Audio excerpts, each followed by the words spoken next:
काजू। अच्छा, आप प्रेग्नेंट हैं? हाँ जी सर। अच्छा, कौन सा महीना चल रहा है? 8वां महीना। तो मेरा पत्नी मेरे ऊपर लौट के रो रही थी।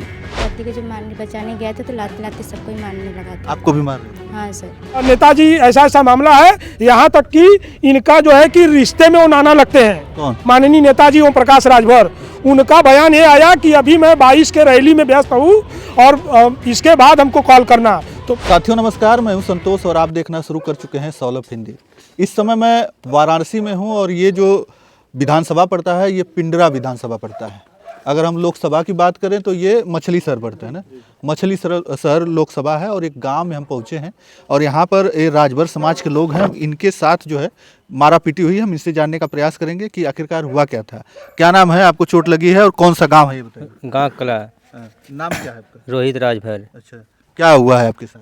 वही मतलब कि पहले मैंने एक बार विक्की प्रधान आए थे यहाँ पे, तो हमसे कहा सुना हुआ था, तो वो माफ़ी वाफ़ी मांगे थे। फिर इसके बाद चला गया था। साल भर के बाद मैंने एक भट्टे पे एक आदमी व्यक्ति हमसे पूछा था कि वो दिन क्या हुआ था। तो हम कहे वही आवास के लिए हुआ। तो पुराना मैटर था वो, वही के हो रहा था। वो बगल में उसके घर के बोल रहा मेरा भतीजा है, हाँ मैं उसका भतीजा हूँ, तुम कैसे बोल रहे हो रेरी तुरा हुआ, मतलब पुरानी बात है। मैंने बोला। फिर उसके बाद वो फ़ोन लगा के बुलाया। बुलाने के बाद उसके बाद वो आया पीछे से। मैं एक व्यक्ति से बात कर रहा था, उससे बात मैंने न झगड़ा किया न कुछ किया। फिर उसके बाद पीछे से कॉलर पकड़ के बोल रहा है साइड में आओ। साइड में लेके जाने के बाद मेरे आँख पे मार दिया, फिर ब्लड निकलने लगा। फिर इसके बाद मेरी पत्नी आई मेरे को छुड़ाने। उसको गर्भवती थी, 8 महीने का बच्चे उसके पेट में था। फिर उसके बाद उसको भी मारा बहुत। हमारे ब्लड जब निकलने के बाद मेरे होश खवास मतलब मैं हो गया था थोड़ा। यही पत्नी आपकी? हाँ। क्या नाम है आपका? नाम काजू। अच्छा, आप प्रेग्नेंट है? हाँ जी सर। अच्छा, कौन सा महीना चल रहा है? 8वां महीना। अच्छा, तो आपको भी मारा पीटा गया था? हाँ सर। पंच लिए थे सर। हाँ। पंच से लेकर और छुरा भी लिए थे। हाँ। हाँ, उसके बाद मेरे अंजाद में भी लगता है कि कट्टा भी लिए थे। बोले थे तुमको लोग जान से मार डालूंगा। और उस जहाँ मार खा रहे थे उस बाज़ार में अगल बगल के सब लोग देख रहे थे, कोई छुड़ाने नहीं आया। उसके बाद हमें मतलब जो उसके बाद में मैं बेहोश हो गया। फिर उसके बाद फिर सो गया मैंने ऐसे। तो मेरा पत्नी मेरे ऊपर लौट के रो रही थी। अच्छा, रुकिए, आप कब गई? कैसे पता चला आपको कि ये मारे पीटे जा रहे? मैं मंचूरियन खा रहे थे घर। अच्छा, आप भी साथ में ही गई थी? हाँ मैं भी साथ में रहे थे। हम कोई मंचूरियन खिलाने ले गए थे। हाँ। तो मैं मंचूरियन खाने गए थे तो 2 लोग आए थे, इन लोग के इनके हिच के लेके गए थे। तो मुझे दूसरा कोई बताए थे कि आपके पति को कोई मारते हैं। मैं अपना पति के लिए छुड़ाने के लिए आए थे। तो अपने पति छुड़ाने के लिए तो हमको घर आके लगे थे, मारे थे।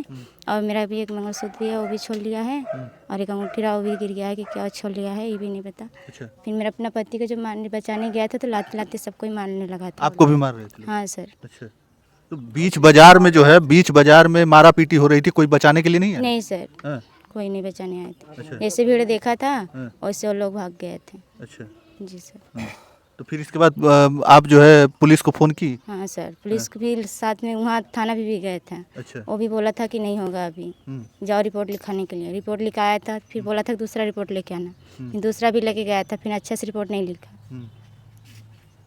तो क्या मैटर था, क्यों आपको मारा गया?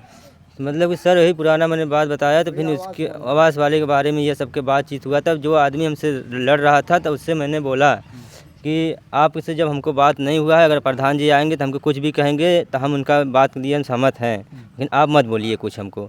तो फिर उसके बाद बुलाने के बाद फ़ोन से उसके बाद पंच लिया था। उसके बाद उसी से मारने लगा मेरे को। मारते मारते मेरे को अथवा कर दिया। फिर उसके बाद मेरे पत्नी की जब साड़ी उतारा नीचे, तो फिर उसके बाद हमें गुस्सा हो गया। तो मेरे पत्नी से पूछ लो क्या कहेंगी इसके बारे में। क्या क्या क्या बोल रहे हैं जो? मेरा प्लेट उतार के भी करने सोचा था तो मेरा पति मारने लगा। अच्छा। मेरा पति को मारने को लगा था तो मेरा पति एक लगेगा वो मारने। अच्छा। तो मैं इसको बचाने के लिए तो मेरा पति भी होश हो गया, होश नहीं आता। ये सब पूरा शरीर से एकदम खूना से भरा था। मैं अपने पति के ऊपर लौट गया था, तो इसलिए सबको भीड़ लगा था। तो वो लोग जिससे हाथापाई करने के भाग गए थे। अच्छा, जी। फिर इसके बाद जो है आप किसी को फ़ोन लगाए, किसी से बात किए, थाने में जो है रिपोर्ट लिखवाए? हाँ गए थे साहब। फिर इसके बाद रिपोर्ट लिखाने के लिए बोल रहे हैं कि वो लिखवा कर लेके आओ। तो गया था तो फिर वो लेके आया तो कहे फर्जी लेके आ रहे हो, इसको हटाओ, इसको कुछ नहीं है, जाओ फिर से बनवा के लेके आओ। फिर उसके बाद जब दोबारा लिखा के आया तो फिर उसके बाद पुलिस लोग बैठे थे। हमने बोला कि एक टैबलेट दे दो दर्द का हमको। तो हमारे काफ़ी खून निकल गया था। फिर उसके बाद मेरे को बेहोश आ गया, बेहोश हो गया, उसी जगह पे पड़ गया। मेरे को कब होश आया कब नहीं, हमको एम्बुलेंस में लेके गए सब लोग। बोले थे कि आप दारू पी लिया था, इसलिए नाटक कर लिया था। दारू पिए थे? नहीं, दारू हमने नहीं पिए था, कुछ नहीं पिया था। वो बोला था कि तुम दारू पी के आए हो, चलो हटो दूरी बात करो। मेरी पत्नी बोल रहे कि हमारा पति दारू नहीं पिया है। अब हमारे खून ब्लड निकल गया ज़्यादा, तो हमको चक्कर नहीं आएगा तो क्या आएगा। फिर उसी पे हमको पूरा तरह से बेहोश हो गए थे। फिर उसके बारे में हमको फिर पता नहीं, फिर मेरी कुछ सुनवाई नहीं हुआ। अच्छा, हाँ, तो थाने में नहीं कुछ सुनवाई? नहीं, कुछ नहीं सुनवाई हुआ। मेडिकल के लिए गया तो वहाँ पे बस ऐसे आदमी कर्मचारी लगवा के अच्छे से सीटी स्कैन नहीं शरीर के करवाए, कुछ भी नहीं करवाए। और दरोगा भी वो लोग भी दूर से हटा रहे हैं कि जैसे मच्छर रहते हैं भगा देते हैं, वैसे ही हमको भगा दिए। अच्छा। हाँ, कुछ सुनवाई नहीं। गार्ड के भेज रहे हैं तो गार्ड कहीं चल जा रहे हैं, तुम चलो मैं आ रहा हूँ। फिर वहाँ से फ़ोन लगाओ, फिर वहाँ से फिर आ रहे हैं धीरे धीरे। जब हमारे समय बीत जा रहा है तब हम पीड़ित अच्छा, में। आप जो है राजभर समाज से आते हैं, आपके तमाम नेता हैं, किसी नेता को फ़ोन लगाया आपने? नहीं सर, किसी के नहीं लगाया। मेरे पास मोबाइल नहीं है, मेरे माँ का मोबाइल है, उसी बस कीपैड मोबाइल है, वही चलाती थी मेरी औरत। हाँ, फिर बाद में लगाया गया। किसको लगाए थे? ओम प्रकाश राजभर के, तो वो भी मतलब कि कुछ रैली में हूँ, अभी बाद में बात करना। यही सब कहे हमें, बोले कि हम लगाने के बाद फ़ोन नहीं उठाए। फिर इतना बात बोल कर रख दिया। तो आप इनके चेहरे को देख लीजिए, इनको चोट को देख लीजिए। और ये जो इनकी पत्नी है, ये प्रेग्नेंट है 8 महीने की, कह रहे हैं कि मारा पीटी हुआ है। और जो है ये धाराएं लगी है। ब्रिजेश राजभर जी, हम इनसे जानने का प्रयास करेंगे कि तमाम जो है ये लोग नेता बनते हैं समाज के, और जो है ये कहा जाता है कि ये समाज के नेता हैं, और आप जो है आज आ रहे हैं, क्या ये आपको उस समय नहीं संपर्क किए थे? नहीं, उस समय संपर्क नहीं हुआ। हमको जानकारी सुबह मिली है, हम तुरंत अपना सारा कार्यक्रम जो है डिले करके हम कहे कि भाई जब हमारा समाज ही नहीं रहेगा तो हम राजनीति किस पे करेंगे। हमने सारा कार्यक्रम कैंसिल करके हमने इनके यहाँ आए। हमने देखा कि इतनी गंभीर चोटें आई हैं, जो है इनकी वाइफ जो है 7-8 महीने की प्रेग्नेंट है। इस परिस्थिति में तो कोई कितना भी बड़ा दुश्मन होगा तो समझ जाइए कि उनको छोड़ देता कि यार जाने तो, दुश्मनी हम बाद में निभालेंगे। और इस गरीब का गुनाह यही है कि इन्होंने अपना हक मांगा था, आवास के लिए बात उठाई थी, और प्रधान को बुरा लगा, जो विक्की पटेल प्रधान है, वो अपने कुछ गुंडों को भेज करके जो है इनको बुरी तरह मारपीट किया।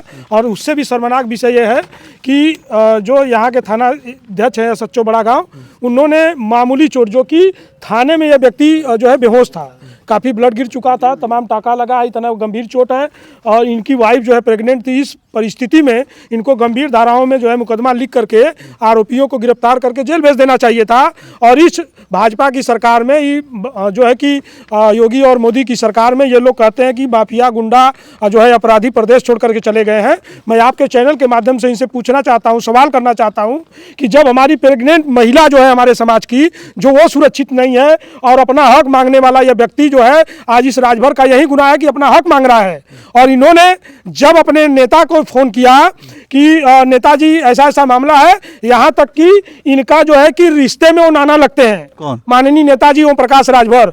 उनका बयान ये आया कि अभी मैं 22 के रैली में व्यस्त हूँ और इसके बाद हमको कॉल करना। तो मैं आपके चैनल के माध्यम से नेताजी और उनके समर्थकों से, जो ब्रिजेश राजभर पे एलिगेशन लगाते हैं कि ब्रिजेश राजभर विरोध करता है, तो इस समाज के न्याय के लिए ब्रिजेश राजभर विरोध नहीं, अपना गला भी कटवा सकता है। ब्रिजेश राजभर लड़ता रहेगा। और ऐसे बेशरम नेताओं को मैं कहना चाहता हूं कि जब हमारा समाज ही नहीं रहेगा तो रैली किस पे करोगे? बड़ी बड़ी भाषण उस रैलियों में यही करना है ना कि समाज को हक दिला देंगे, आरक्षण दिला देंगे, न्याय दिला देंगे। तो आज उत्पीड़न हुआ है, रैली से फुर्सत नहीं था। एक फोन भी आता कैबिनेट मिनिस्टर का, तो दरोगा या सच्चो यहाँ आ करके इनको गंभीर धाराओं में अपराधियों को मुकदमा करके उनकी गिरफ्तारी होती है, इनको न्याय मिल गया होता। लेकिन आज वो रैली करने में व्यस्त है। तो मैं आपके चैनल के माध्यम से रैली करने वाले राजभर लोगों को, जो सम्मानित बुद्धिजीवी हैं, जो उनके नेता हैं, पदाधिकारी हैं, जहां ये लोग जा करके मीटिंग कर रहे हैं, गांव गांव रैली को बढ़ाने का काम कर रहे हैं, मैं समाज के लोगों को, सम्मानित युवाओं को, माताओं बहनों को मैं अपील करना चाहता हूं कि देख लो, ये गरीब समाज, ये महिला और इन पुरुष का ये हक मांगने पर इनको ये सजा मिला है इस सरकार में। और हमारे नेता अपने निजी लाभ, अपनी मलाई, अपने स्वार्थ के चक्कर में समाज का गला घोट रहे हैं। आज महाराजा सुहेलदेव राजभर के जयंती के नाम पे उनका भी अपमान कर रहे हैं। उनका जो है कि महाराजा सुहेलदेव का घोर अपमान हो रहा है। मैं इस अपमान का बदला लेने के लिए मैं समाज से अपील करना चाहता हूं आपके चैनल के माध्यम से, ये दोनों कार्यक्रम का बहिष्कार करो।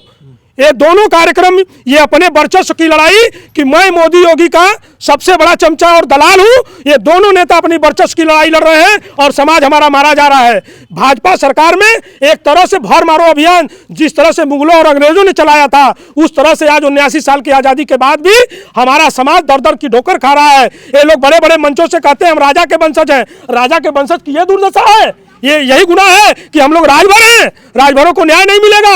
ये बेईमानों को जब हमारा समाज नहीं है तो किस प्रकार की रैली और किस प्रकार का नेता। अच्छा, आप भी तो आए हैं यहाँ पे, क्या मतलब इन लोगों के लिए क्या किया? मैं आया हूं, मैं इनकी बातों को सुना, मैं दरोगा को भी फोन लगाया, बात नहीं कर रहे हैं, मैं थाने पर जाके बात करूंगा और नहीं तो दरोगा तक ही नहीं है, हमारे लिए न्यायालय का दरवाजा खुला है, हम एसपी कप्तान तक जाएंगे, मैं सीपी साहब से बात करूंगा और जरूरत पड़ेगा तो थाना का घेराव ही नहीं, मैं मुख्यालय का घेराव करके इस परिवार को न्याय की लड़ाई लड़ने का काम करूंगा। और आपके चैनल के माध्यम से समाज के लोगों से मैं हाथ जोड़ करके अपील करता हूं कि दलगत विचारधारा को छोड़ करके, ऊंच नीच भेदभाव की भावना को छोड़ करके अगर वास्तव में समाज का भला चाहते हो तो आओ, ये गांव कला विधानसभा पिंडरा और जो है कि वाराणसी में ये पीड़ित परिवार को न्याय दिलाने के लिए एकजुट और लामबंद होकर के इनको न्याय दिलाने का काम करो। और नहीं तो आज नहीं तो कल, आज इनकी बारी है, कल तुम्हारी बारी आएगी, परसों हमारी बारी आएगी, अपने बारी का इंतजार मत करो। हमारे ये नेता इस समय अपनी मलाई खाने में व्यस्त हैं, ये सो रहे हैं और रैली करने में व्यस्त हैं। चलिए, मैं यहाँ पर आया था और पिंडरा विधानसभा में इनका गांव पड़ता है, जहाँ पर इनको जो है मारा पीटा गया। राजभर समाज से आते हैं और ब्रिजेश राजभर जी थे, ये तमाम बातें कहे हैं और तमाम चीज़ें जो है रखे हैं हमारे चैनल के माध्यम से। बाकी आपकी क्या राय कमेंट में हमें अवश्य बताइएगा। धन्यवाद।